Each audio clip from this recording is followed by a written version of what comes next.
यह उन दिनों की बात है जब मेरी शादी के 6 साल बीत गए थे।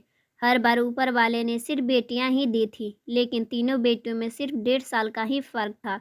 उन्हें ठीक से संभाल भी नहीं पाती थी मैं। मेरे पति का छोटा सा घर था, कम सैलरी थी और नौकर भी नहीं थे। मेरे पति भी अपने माँ बाप के इकलौते संतान हैं। मेरे सास ससुर अब इस दुनिया में नहीं हैं।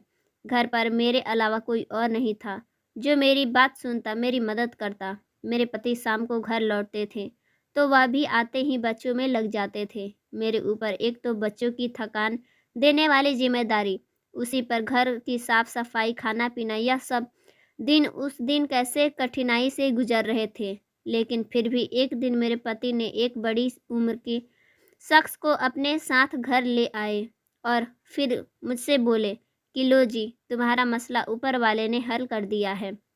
आज से यह नौकर तुम्हारे सारे काम कर दिया करेंगे और बच्चों को भी संभाल लेंगे। जो काम कहोगी इनकार नहीं करेंगे। यह शाम को 7 बजे के बाद वापस चले जाया करेंगे। जो भी कामकाज होता था वह नौकर करने के बाद शाम को 7 बजे वापस ही चले जाते थे। वह मुझे बिटिया कहकर पुकारते थे। मैं किचन में बिजी होती तो वह चाय बना देते थे और सब्जी भी अच्छे बना दिया करते थे। रामू काका कहते कि कोई भी काम हो तो बेहिचक बता दिया करो। वह मेरे पिता के उम्र के थे। मुझे उनसे काम करवाते हुए बहुत शर्म आती थी। मैं कहती थी कि रामू काका, बस आप बच्चों को संभाल लिया करें और बाजार से सामान ला दिया करें। मुझे उनके आ जाने से बड़ी ही आराम मिल गई थी। बाजार की चीज़ उनसे मंगवा लेती थी और 7 बजते ही घर जाने के लिए तैयार हो जाते थे। फिर मुझसे इजाज़त मांगते थे। कहते थे कि बेटिया, तुम मुझे बस 5 रुपये दे दो। उनके मांगने पर मैं उन्हें 5 रुपये दे देती थी। एक बार मैंने उन्हें 100 का नोट दिया कि रख लो, लेकिन रामू काका वापस कर दिए। कहने लगे बिटिया, सिर्फ 5 रुपये ही लूँगा। मैंने बहुत कहा कि मैं अपनी खुशी से 100 रुपये दे रही हूँ, लेकिन उन्होंने इनकार कर दिया। कहने लगे बस 5 ही रुपया लूँगा। मुझे उनकी यह बात कुछ अजीब सी लगी। 2 महीने गुजर गए थे, लेकिन मैं अब रामू काका से अच्छी तरह घुल मिल गई थी। किचन में मैं जब खाना बना रही थी तो बर्तन धो दिया करते थे, कभी कभी सब्जी भी बना देते थे। मुझे अब उनसे किसी भी चीज़ की कोई चर्चा करने में हिचक नहीं होती थी। एक बार मैंने उनसे घर वालों के बारे में पूछा तो एकदम से उनके चेहरे की मुस्कुराहट गायब हो गई थी। मुझे लगा कि मुझे अपने काम से काम रखना चाहिए। रामू काका मुझे गुस्से से देखने लगे थे। पहली बार मुझे उनका गुस्सा महसूस हुआ था। मैं उनसे नज़रें चुरा ली थी, लेकिन उन्होंने मुझे कोई जवाब नहीं दिया। बस मैं खामोशी से किचन से बाहर निकल गए। पहले तो मैंने सोचा कि मुझे क्या पड़ी थी उनके उनके घर वालों के बारे में पूछने की। बेहतर है कि मैं अपने काम से काम रखूं। खैर, अगले दिन उनका व्यवहार पहले जैसा ही था। फिर बातों ही बातों में वह अपने मालिक के किस्से सुनाने लगे थे। मैंने एक बार एक सवाल पूछा कि रामू काका, साहब की बीवी का तो कभी आपने जिक्र नहीं किया, वह कैसी है? मैं किचन में सलाद काटते हुए पूछने लगी। मिजाज की तेज थी, लेकिन अच्छी है। अब क्या करें, हमें तो बस काम से मतलब है। रामू काका, आपके साहब कितने पैसे देते थे? आपकी तनख्वाह क्या थी? मैंने पूछा। वह कुछ पल के लिए मुझे गौर से देखने लगे। उन्होंने कोई जवाब नहीं दिया, बस बात को टाल दिए। मैं जरा बच्चों को देख लूं। फिर वह किचन से बाहर निकल गए, लेकिन चेहरे पर उदासी छाई हुई थी। न जाने क्यों मुझे उन पर तरस आने लगा था। वह जब घर जाते तो मेरे पति ने उनसे कई बार कहा था कि हमारे घर में एक कमरा मेहमानों के लिए खाली है, कुछ देर और रुक जाएं। लेकिन नहीं, जैसे कोई उनका घर पे इंतजार कर रहा हो। शायद उनकी बीवी थी। वह बस इतना ही कहते कि तुम दोनों बहुत अच्छे हो, ईश्वर तुम दोनों की जोड़ी संवारे रखे। मैंने उनसे पूछा कि रामू काका, आपको अम्मा से बड़ी मोहब्बत है, तभी तो 7 बजते ही आपको घर जाने की जल्दी होती है। अम्मा आपका इंतजार करती होंगी। मेरे बात सुनकर उनके चेहरे पर उलझन सी छा गई। वह किसी गहरी सोच में डूबकर बोले, हाँ बिटिया, वह मेरा इंतजार में ही होती है कि मैं लौटूं तो वह दरवाजे पर खड़ी रहती है और मेरा इंतज़ार करती है। रामू काका, प्यार तो ऐसे ही होता है। वह तो वक्त गुजरने के साथ साथ और ज़्यादा गहरा हो जाता है। मेरी बात पर वह कहने लगे, तुम बिल्कुल मेरी पत्नी जैसी बातें करती हो। सोचता हूँ कि अगर मेरी बेटी होती तो बिल्कुल तुम्हारी जैसी ही होती। रामू काका, आप नौकरी क्यों करते हैं? मेरे सवाल पर फिर से उनके रूप बदल गए थे। जवाब दिए बिना वह रामू काका वहाँ से उठकर चले गए। फिर मुझे एहसास हुआ कि शायद उन्हें पैसों की ज़रूरत होगी। बेटे की सैलरी ज़्यादा नहीं होगी, तभी तो इन उस उम्र में मेहनत करते हैं। मैंने अपने पति से कहा कि रामू काका के घर वालों को खर्च से बड़ी मुश्किल होती होगी। आप उन्हें और पैसे दे दिया करें ताकि वह अपने घर को अच्छी तरह से चला सके। मैंने पति को बोला कि वह लेते ही नहीं हैं, हर बार इनकार कर देते हैं और कहते हैं कि मेरे पहले मालिक के पैसे से मेरा गुजर बसर हो जाता है। फिर मैंने सोचा कि इस बार जो भी हो मैं पूछ ही लूँगा, 5 रुपये में आखिर होता क्या है। अगले रोज मैं रामू काका को 5 रुपये देते हुए पूछी, लेकिन उन्हें इससे मिलता क्या है। इस बार वह खामोशी से बाहर नहीं गए थे, बल्कि मुझसे कहने लगे, मेरे घर आना और सब अपनी आंखों से देख लेना। अगले दिन जब मैं उनके घर गई तो मेरे पैरों तले जमीन ही निकल गई। मैं और मेरे पति दोनों ही रामू काका के साथ उनके घर गए थे। एक पुराना सा इलाका था, छोटी छोटी गलियां थी। 2-4 घरों के बाद आखिर मकान के सामने हम रामू काका के साथ खड़े हो गए। दरवाज़ा बंद नहीं था। हल्के से धक्के देने पे दरवाज़ा खुल गया था। मैंने और मेरे पति ने एक दूसरे को हैरत से देखा। फिर हम अंदर दाखिल हुए। अंदर दाखिल होते ही बड़ा सा आंगन था और सामने 3 कमरे थे। तीनों कमरे के दरवाजे लकड़ी के लगे हुए थे। आंगन में लगे पेड़ सूख चुके थे। हर चीज़ मिट्टी की बनी हुई थी। आंगन के एक कोने में ही एक कब्र दिखा। मेरे पैरों तले ज़मीन ही निकल गई थी। घर में कोई और मौजूद नहीं था। पास में ही एक लकड़ी की चारपाई बनी हुई थी। कब्र के बाईं ओर मिट्टी का घड़ा रखा हुआ था। उस पर मिट्टी का गिलास भी उल्टा करके रखा हुआ था। रामू काका कहे, सबसे पहले वह कब्र पर गए। सुनीता, देखो ना, आज कौन आया है। तुमको बताया तो था, बिटिया आने के लिए जिद कर रही है, बहाने बनाया करती है, तुम्हारे बारे में पूछा करती है, इसलिए इस बार साथ ले आया। मेरे कदम तो यह सब देखकर वहीं जम गए थे। मेरे पति की हालत भी मुझसे कुछ अलग ना थी। रामू काका ने अपने जेब से अगरबत्ती निकाली और माचिस से जलाकर कब्र पर लगा दिया। फिर पलटकर हमें देखने लगे। तुम दोनों क्यों रुक गए? आओ ना। तुम पूछते हो कि 5 रुपये से क्या करता हूँ।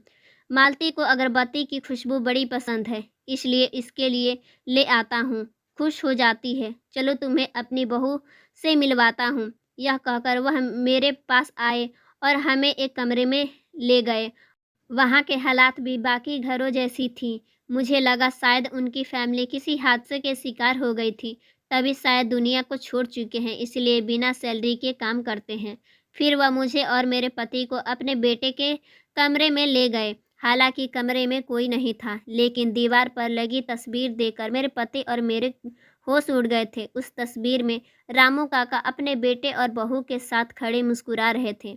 बेटा जवान 22 से 24 साल का लग रहा था और बहू शायद 19 से 20 साल की होगी। मेरे पति की आंखें फैली हुई थीं।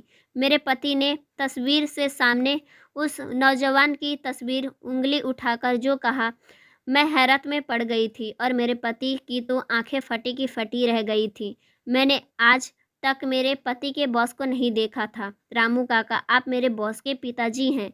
मेरे पति की आवाज़ हैरत से रामू काका को अपने मालिक के पिता बोलते हुए निकली थी। रामू काका की आंखों में आंसू निकलना शुरू हो गया था। रामू काका बोले, नहीं बेटा, मैं तो उसके नौकर हूँ। अब वह फुट फुट कर रोने लगे थे। मेरे पति ने आगे बढ़कर उन्हें गले से लगा लिया। अब वह मेरे पति के गले लगकर फुट फुट कर रो रहे थे। बेटा, मैं तो आज तक यह नहीं समझ पाया कि मेरा कसूर क्या था। मैंने तो हमेशा अपने बेटे के परवरिश के लिए दिन रात एक कर दिया ताकि उसे अच्छी शिक्षा दिलवा सकूं।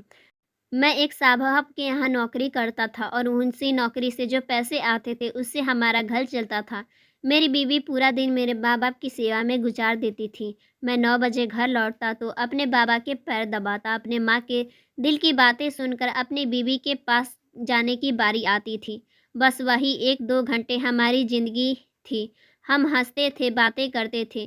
करम के जन्म के बाद हमने खुद को पूरी तरह बदल लिया था। हमने सोचा कि हम तो अनपढ़ हैं, इसलिए लोगों के यहाँ नौकरी करके उनके जूठे खाने पर मजबूर हैं। अगर हमारा बेटा पढ़ लिख जाए तो हमारे भी दिन बदल जाएंगे। वक्त आगे बढ़ता रहा। मेरे माँ बाप एक एक कर इस दुनिया को छोड़ गए और हम बुढ़ापे में दहलीज पर आ गए थे। मेरे करण की पढ़ाई पूरी होने के बाद मैं अपने सेठ से कहकर उसे उनके ऑफिस में नौकरी लगवा दी। वह भी मेरी बात मान गए, क्योंकि मैंने सारी ज़िंदगी उनके घर के सेवा में गुजार दी थी। साहब की एक बेटी थी, वह भी घमंडी और बदतमीज़, मुझे हमेशा नौकर कह के पुकारती थी। लेकिन यह बात वहीं तक रहती तो तकलीफ़ न देती। करण की सैलरी अच्छी थी। मैंने सोचा अब हम दोनों के भी दिन बदल जाएंगे। जो वक्त मैं जवानी में अपनी बीवी को नहीं दे पाया था, हम दोनों बुढ़ापे में साथ गुजार लेंगे। करण की पहली सैलरी मिलने पर मैंने साहब से कहा कि मुझे अब नौकरी से छुट्टी चाहिए। वह भी खुशी से मान गए। चंद महीने घर पर ही गुजारे थे कि एक दिन साहब मेरे घर आए और अपनी बेटी के लिए करण का रिश्ता मांग रहे थे।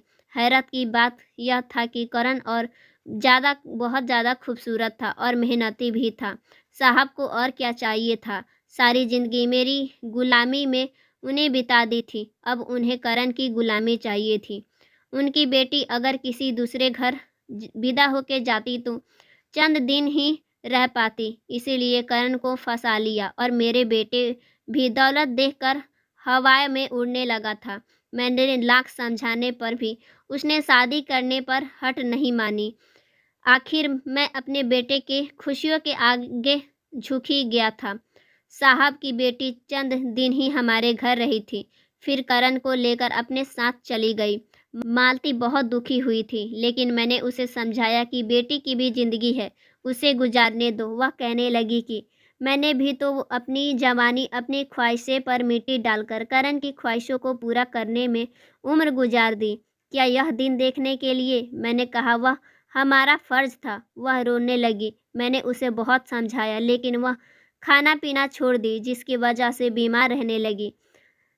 करण पहले तो हफ्ते में एक बार अपना चेहरा दिखा जाता था और हमारे खर्च के लिए पैसे भी दे जाता था, लेकिन फिर उसका आना जाना कम हो गया और बेटे खर्च देना भी बंद कर दिया था।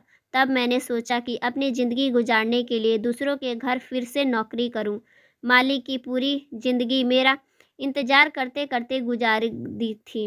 बुढ़ापा भी इंतज़ार में भी गुजरा था। मुझे अगर ज़्यादा देर हो जाती तो दरवाजे की दहलीज पर खड़ी मेरा इंतज़ार करती थी, और यही इंतज़ार उसे एक दिन कब्र में बदल दिया।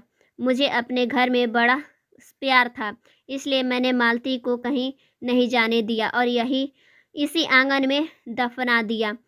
करण मुझे ज़बरदस्ती अपने साथ ले गया। मैं दिन में वहाँ गुजारता था, लेकिन रात को मुझे लगता कि मालती अकेले है, इसलिए वापस घर आ जाता था।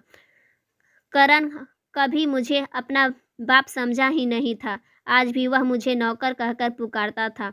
मालती को अगरबत्ती की खुशबू बहुत पसंद थी, इसलिए 5 रुपए की अगरबत्ती लाता हूँ। सोचता हूँ सारी ज़िंदगी औलाद की ख्वाहिश पूरी करते करते गुजार दी। उसके पास तो वक्त की रोटी देने के लिए भी मेरे पास कुछ नहीं था। अब मालती को वक्त देने का वक्त आया तो वह वक्त पूरा हो चुका था, लेकिन फिर भी मैं उसके पास मौजूद हूँ, बातें करता हूँ। अपनी ज़िंदगी से कोई शिकायत नहीं। मुझे रामू काका की बातें पर दोनों मियाँ बीवी की आंखों में आंसू आने शुरू हो गए थे। मेरी तो रो रो के हिचकी आ गई थी। यह कैसा जुल्म था, इतने बड़े घर में और इतने पैसे होने के बाद भी एक नौकर की कोई सी कमी थी जो एक ससुर की सेवा नहीं की जा सकती थी। दोस्तों, आज भी हम सभी के समाज में इसी तरह की घटना हो रही है। बेटे अपने माँ बाप को उम्र गिरते ही देखभाल नहीं कर पा रहे हैं। यही बहुत शर्मिंदगी की बात है। सो फ्रेंड्स, स्टोरी अच्छी लगी हो तो वीडियो को लाइक कर दीजिएगा और चैनल को भी सब्सक्राइब कर लीजिएगा।